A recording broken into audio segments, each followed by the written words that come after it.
Roma, una de las grandes civilizaciones del mundo antiguo. Para entenderla es necesario ubicarnos en espacio-tiempo.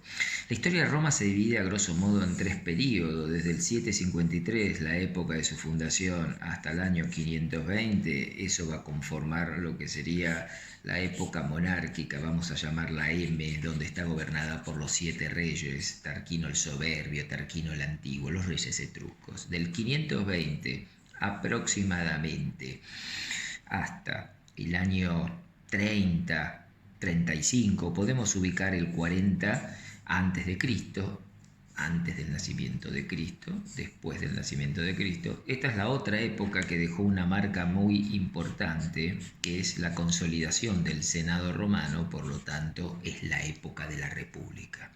Y en los albores de los años 40, con el asesinato de Julio César y hasta la caída de Roma en el 476, tenemos el proceso que por ahí más uno conoce, más la cultura tiene incorporado en su ADN el sentido de la Roma imperial.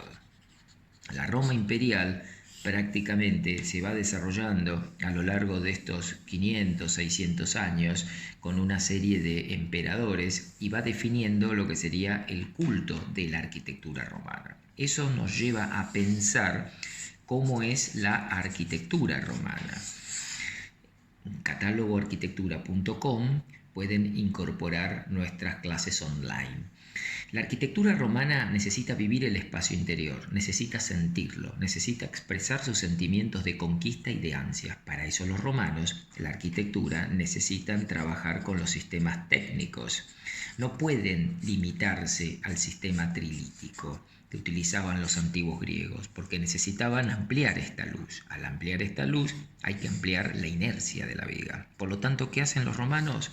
Van perfeccionando un sistema que conocen de los etruscos, que es básicamente el arco de medio punto, conformado por una serie de mampuestos, entiéndase puestos con la mano, mampostería, y a su vez definiendo toda una serie de dovelas, donde el clave es la dovela más importante. Si yo este arco lo voy trasladando sobre lo que sería una directriz, yo tengo una bóveda de cañón corrido.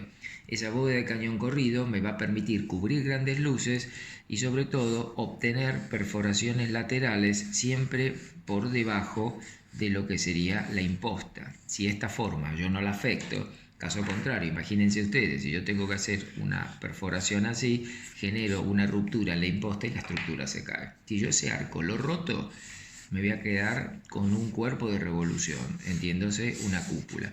Por lo tanto, los romanos con el arco trasladan, generan un cuerpo de traslación. Lo rotan, generan justamente un cuerpo de revolución, la cúpula. Y asimismo, los romanos utilizan dos ejes de composición importante, el eje norte-sur y el eje este y oeste, que como ustedes saben se llaman Cardo y Decumanus. Asimismo, van definiendo la cuadrícula del campamento militar romano con el foro planificado en el centro y a partir de esa estructura van definiendo las entradas más importantes a lo que sería el campamento militar y posteriormente también a lo que sería la ciudad planificada.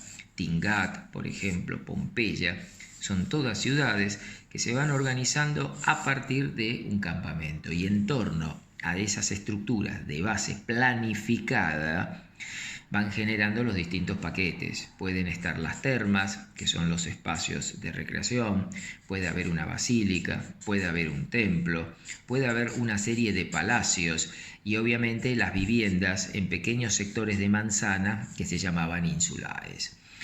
Y es muy interesante para cerrar esta exposición entender que cuando los romanos organizan una terma, imaginémonos que esta es una terma, siguen con los mismos sistemas de composición, mantienen la limitación, pero utilizan 3 secuencias de salas.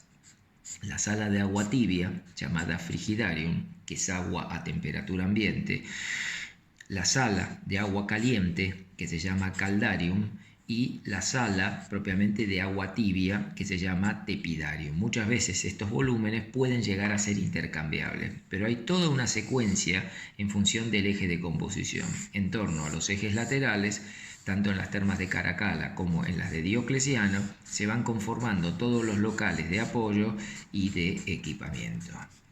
En catálogoarquitectura.com pueden acceder a nuestras clases online.